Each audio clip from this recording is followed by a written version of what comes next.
Hello, welcome to the Realms of Power podcast. My name is Dr. Tony Rudd, and I'm joined today by the wonderful Ixtah Rose. Welcome to our podcast. Hello. Thank you for having me. Oh, it's an absolute honour. And we had such a beautiful conversation last night, which leads into what this Realms of Power is all about, which is, for me, it's turning people's true aligned power on. And what that does for the listeners who've already tuned in is create more authenticity for their life, help them do more of what they love doing, which I think is just so important and powerful. And that can lead to more ultimate freedom. And the last one, which we've just talked about before, is never needing to work again. And that creates a lot of freedom for people to step into their power. So sometimes it's chicken and egg, which one comes first?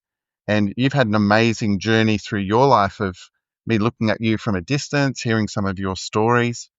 What would you like to share with the listeners about your history of just awakening and awareness that's led you to where you are now? Oh, wow. So for me, awakening was definitely a process experienced through my body. Not necessarily reading books, but experiencing things.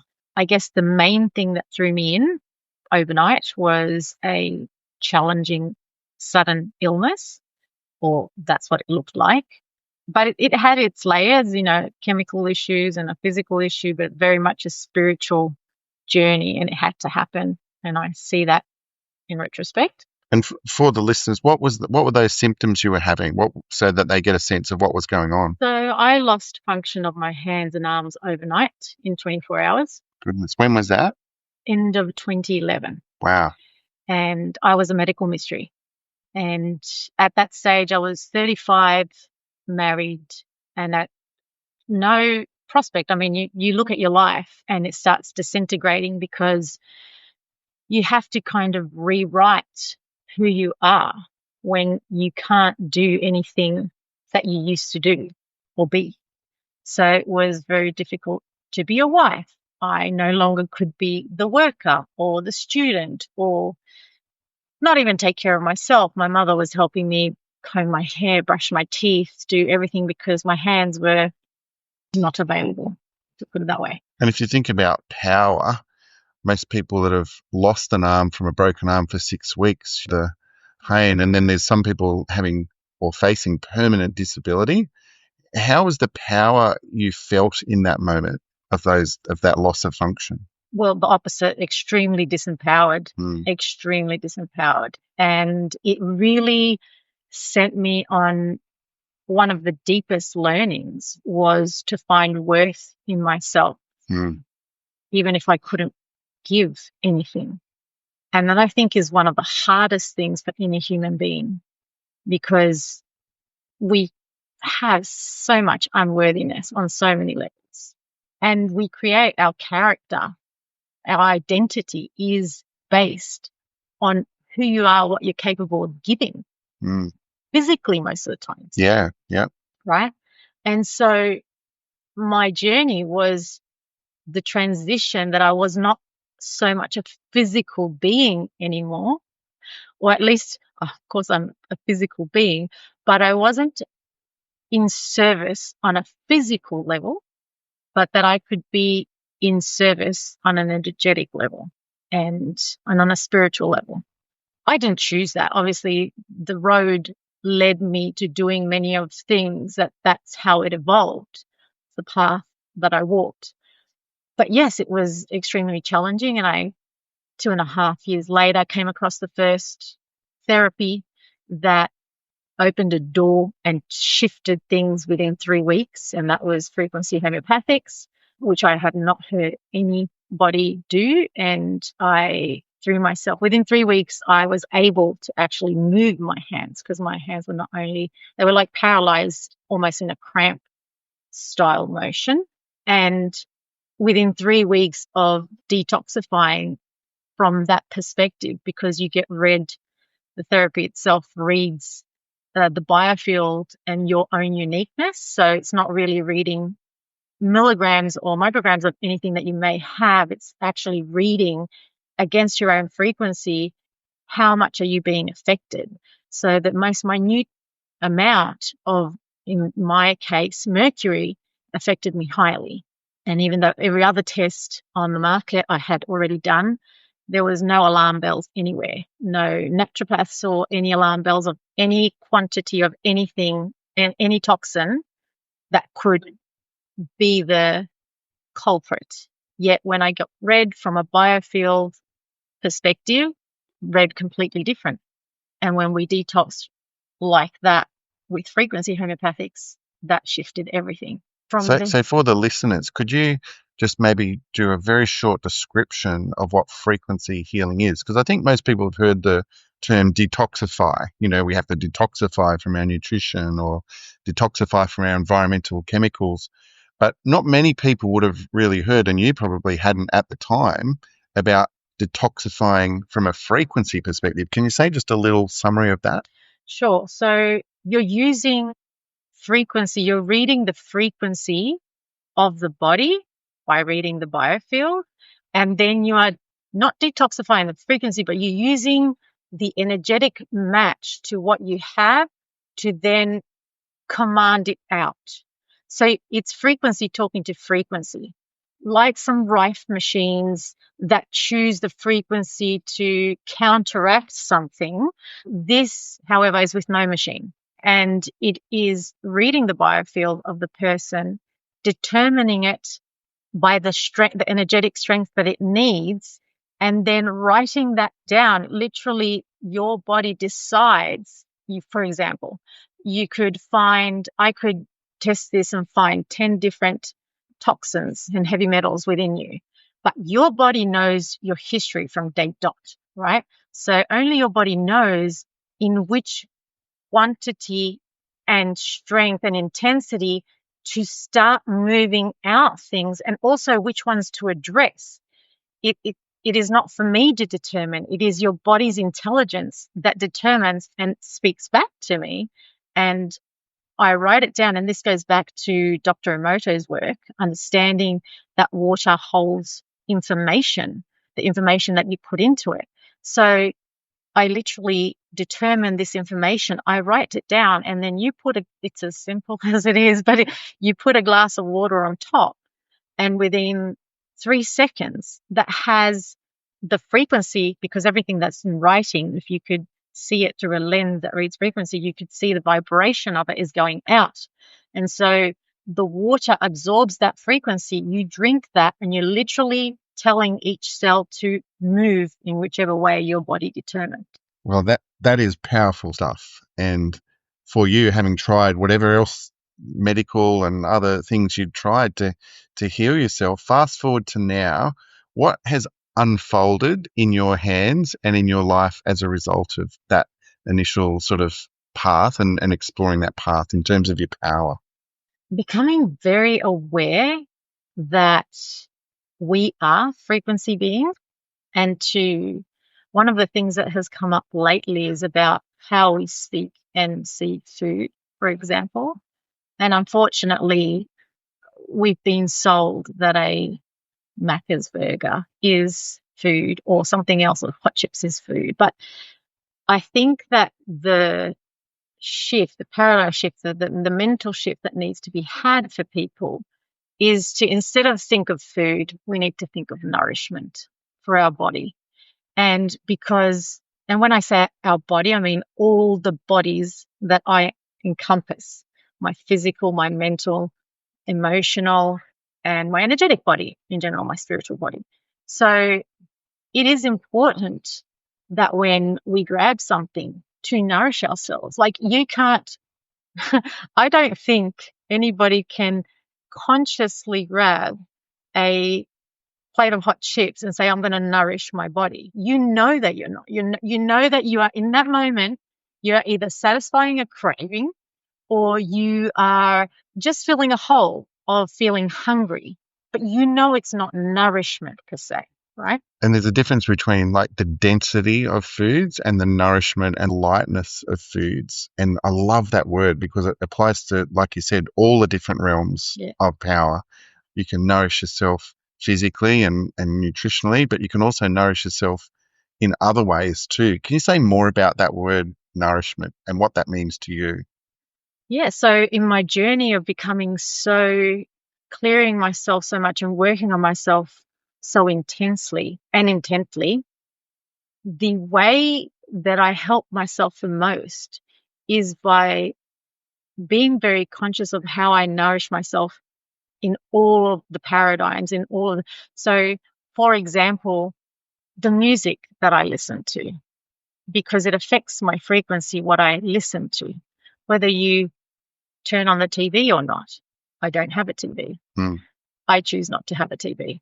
But in the sense of, it's the same way that you can do 90% nourishing yourself with great foods, and one day you're going to go, I am going to have that ice cream, Hmm. consciously knowing that it's not nourishment, it's just a moment, a very human experience that we're having, and that's perfectly fine. But when that becomes a habit, you have stopped honoring the vessel that you came into and the mission, because the vessel holds the capacity. It gives you the capacity for you to bring your mission through and your purpose.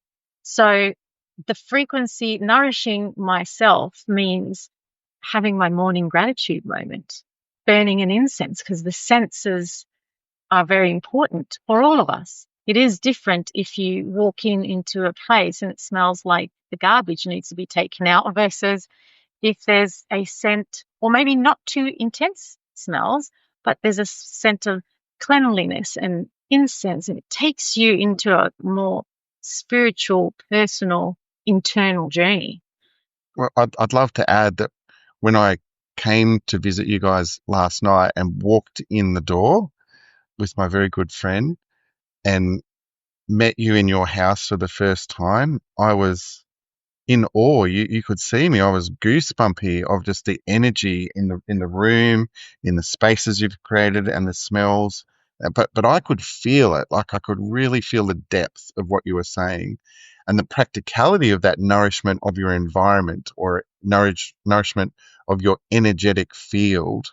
It is so powerful. And what I've seen in you is the start of this podcast. You've shared a beautiful story.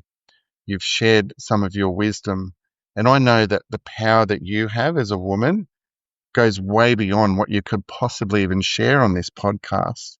You've had some amazing experiences, synchronicities, learnings. If you could take the listeners on a journey way further out than what we've talked about so far, just way out there, to show people what's possible in this realm that we live in, where would you take the listeners on that journey in terms of a story around power? I would take you all into your hearts. The heart is the gateway to everything that we have been, everything we will be. It is the 0 point field where you can access anything and everything. You can also access the beauty of the void, which is sometimes scary, but I highly recommend that if you ever encounter it, let yourself drop into it, because it is incredible. And I highly recommend that in any meditation or any practice, if I give my personal opinion and experience, if this is an opinion through an experience, any practice that takes you on a journey that is not first through the heart is possibly energetically unsafe. Mm. And I say that because some people think it's a very woo and, oh, I'm spiritual and I'm astral traveling and doing this and that. We're like in nappies, waking up to this realm within us that we are masters, by the way. But because we don't have the memory, or majority of the memory, we have, if we have, some of us, we're lucky to have a grain of sand size of memory. Some people are blessed to remember everything from the moment that they come in the womb, but that in itself is a challenge. Being here and remembering everything is also a challenge and a path of its own. Would like to reinforce the idea that anything that takes you out through your crown or anything like that into any realms, which there's many, yes, you're not safe. The magnetic field of your heart is your sovereignty. And when you go through that door and that portal, it allows you to be still in your portal, but through the dimensions that your portal can access. I don't think that's what you were asking me, but that's where it went. No, that's exactly what I was asking. And I think because we have in the Power Wheel, for those that have seen it, number 5 in the of the 12 areas is represented as the heart. It has to have its own whole spoke on the wheel, because I believe that there is a power in the heart. And I've said this in my previous podcast. There is a power that we don't even know how powerful our hearts really are, whether we're talking about it on just the physical level, even that the heart is not even a pump, that it creates a toroidal field around our body and moves like energetic ions of transference of oxygen to keep us alive. Like that in the physical realm is just a study in and of itself. Then there's the heart opening and connections that you have with people, other people in this realm. Then there's the interdimensional connection through the heart of what you were just touching on there. And we were talking last night about the rays and the light codes that through healing, you can heal yourself, whether that was part of the resonance and vibration you've created to heal your hands. So when you're meditating, let's go back to a little more practical then for the listener. When you're talking about the heart, and let's say we're just doing a meditation, you've created a beautiful environment, you've set up a space, and you're visualizing your heart to access maybe other dimensions or just whatever you want to call it, just stillness and meditation. How would you share with the listener to use some of the resonance and frequency work you've done to get them into that space? They might have tried meditation before but get stuck in their mind. They might have tried it and aren't really aware of what you're saying. How could you help the listener to access that heart space you're talking about? At the beginning, I found in my journey that the easiest was to physically put my hands over my heart so that my intention was already there, and to close your eyes and feel that within your heart space, your God source flame, and I'd rather maybe say source than God because there's much trauma around that, but your source flame is within it. And you can see it as a flame. I have always seen it as this golden, effervescent ball of just gold and golden bubbles coming out of it. Within this, I first in my journey learnt that to feel this golden energy within me, I would breathe, inhale from above through the crown into my heart 3 times, calling in from, you could call it from the central sun, you could call it in from your soul star. You can go as far out as you want, but you bring it from outside into your heart. And every time you exhale, you inhale it in and you exhale into that golden light and you expand it. You do that 3 times. And then you do it from the center of the earth, which plane or planet still has a center core heart energy that powers it. And from within that, you inhale into your heart and then expand through your aura. That is how you strengthen your auric field, and you are the protection, because you have now filled yourself up with this golden light, which is your protection. And you don't need to protect against or do any barriers. This is just you being filled with your God light and expanding it is you just moving through time and space and whatever realms you're about to go in. Once you have that and you feel that the bubble is so big that your whole body is encompassed within it, you open the door inside your heart, and everybody will see something different. But I have always been showing a void of which will just take me to whatever my intention was in that moment. Whatever I started my meditation for, if I started with the intention of connecting with another part of myself, or if I started with the intention of just clearing and just knowing more of what I'm made of, or if I started with the intention of doing specific energetic work, that's where I then go into the different field shows itself once you open that door. So people in their day-to-day lives that have to go back to work on Monday, that have to look after the kids, clean the house and do those things, might not have experienced this or had the time to do this, but we are very, very blessed and in gratitude for being here. For I believe most of the listeners listening to this podcast would be open to the possibility that there is more. Why are we here? What are we here to do? And doing that inner work would definitely increase your power across all the different realms. Would you say that that has done that for you? Yes.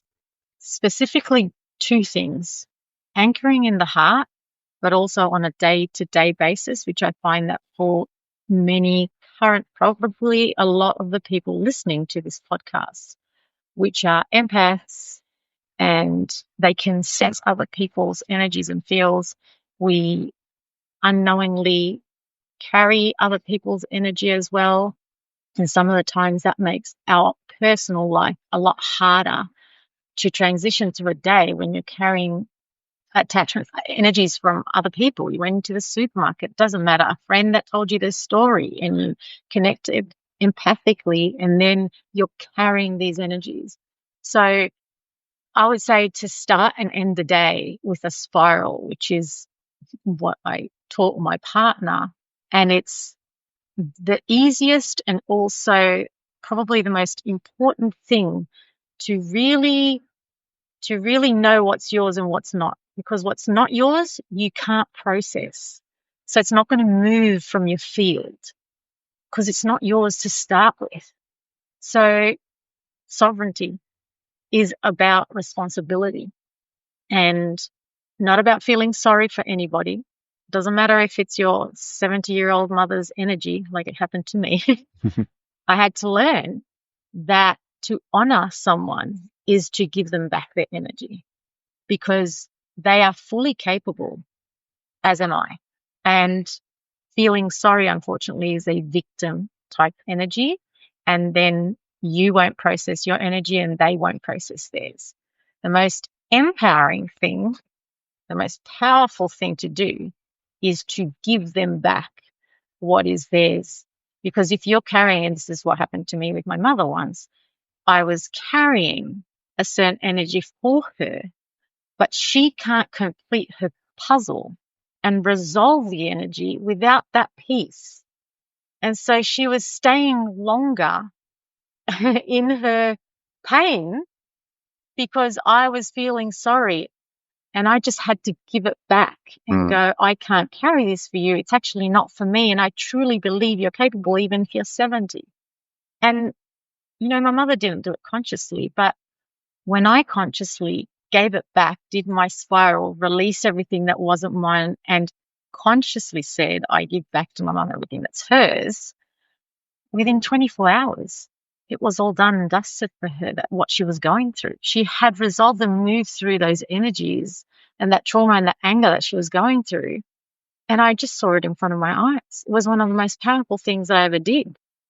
So to do that, again, the golden light, in from above, I say from above, but you can call it in from the central sun, the great central sun. Just imagine a sun, a star, a sun, that you're bringing the golden light like a ray of gold, and you're going to spiral like almost if it's a ribbon around your body, and it'll spin around your body going down. And in some places, you might find that it's not moving down because it needs to go around that area a few times. And it's happened to me. If my shoulder hurts, it'll go as many times as it needs. It has its own intelligence. So observe it. You've called it in. Now allow the intelligence and observe it. Be the observer of all of this.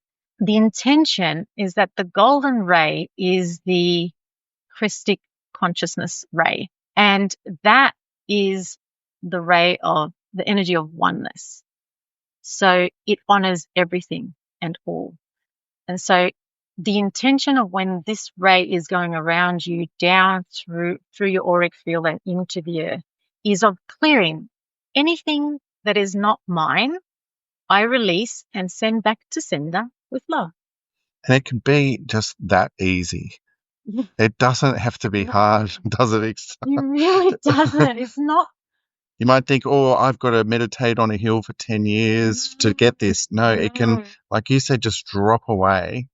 And I think that's such a beautiful message to sort of round out for this podcast today, that the power of letting go of stuff that's not yours and having that nourishment of your own power and your sovereignty is I think one of the most powerful things. And you're saying to access that through your heart so that you're safe and not going and accessing portals through different channels with different things. If it's through your heart and your sovereignty, that is a way to stand in your full, true, aligned power. Correct. Right. What a wonderful, wonderful session for the listeners. Is there anything you'd like to round out this podcast with, some final wisdom that you'd like to share that's on your heart right now? The spirit within you is really so simple. It's intricate, but it's simple. Like there's so many facets to us, but it's simple. Always follow the visceral sensory gut feeling within your body regarding anything, even regarding anything that I say, anything that anybody says. Never have pedestals for anybody. The guru is within you and only for you. And only for you. Because even all of my experiences are 100% for me and cannot be 100% for anybody else. So the little pieces may be pieces for somebody else, but it can't be all for somebody else. Because just like our thumbprint and our DNA, it's unique. It's our unique experience. It's our unique frequency. Oh, I absolutely love it. The guru is within you. 100%. Awesome. Well, thank you again so much for your time. I really, really appreciate it. Thank you. And I hope for the listeners, you've got some wonderful wisdom out of today. Have an awesome day. See ya. Bye.